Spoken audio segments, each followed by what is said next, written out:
পুলিশি হেনস্থার অভিযোগেও ৬ দফা দাবি নিয়ে ই-রিকশা চালকদের বিক্ষোভ।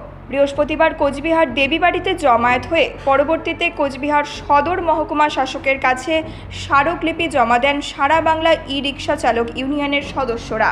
উল্লেখ্য, এদিন রাস্তা আটকে যান চলাচল বন্ধ করে বিক্ষোভ প্রদর্শন করেন চালকরা। এমনকি গন্তব্যরত যাত্রীদের ই-রিকশা থেকে নামিয়ে দিয়েও চলে বিক্ষোভ।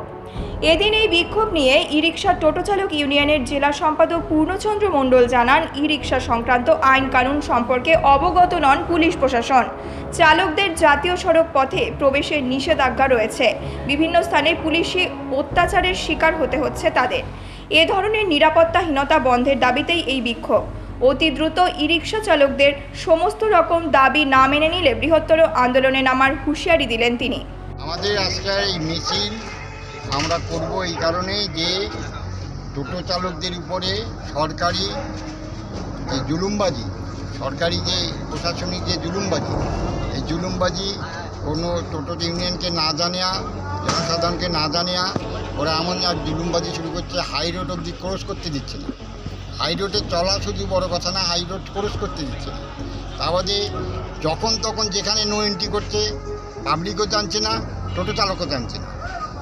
এই সমস্যা।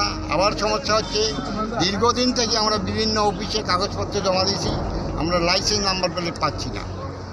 তৃতীয় দাবি হচ্ছে, এই টোটো চালকদের উপর যে পুলিশি হয়রানি, না জানে হয়রানি করছে, ওরা কখন কী সিদ্ধান্ত নেবে ইউনিয়নকে জানাচ্ছে না। কাজে এই সমস্ত দাবিতে, এবং টোটো চালকদের গাড়ির তার ছিঁড়ে দিচ্ছে, টোটোতে পুলিশ লাঠি দিয়ে মারছে, এইরকম যে সরকারি জুলুমবাজিগুলো চলছে, এগুলো বন্ধের দাবিতে আমরা আজকে এইচডি সাহেবের কাছে ডেপুটেশন দেবো। আমাদের ৬ দফা দাবি আছে। এই ৬ দফা দাবিতে আমরা ডেপুটেশন দেবো। আমরা এখনই মিছিল শুরু করব। মিছিল নিয়ে আমরা এইচডি অফিসে যাবো। দাবি পূরণ না হলে আমরা বৃহত্তর আন্দোলনে নামব। Bureau report, News metro.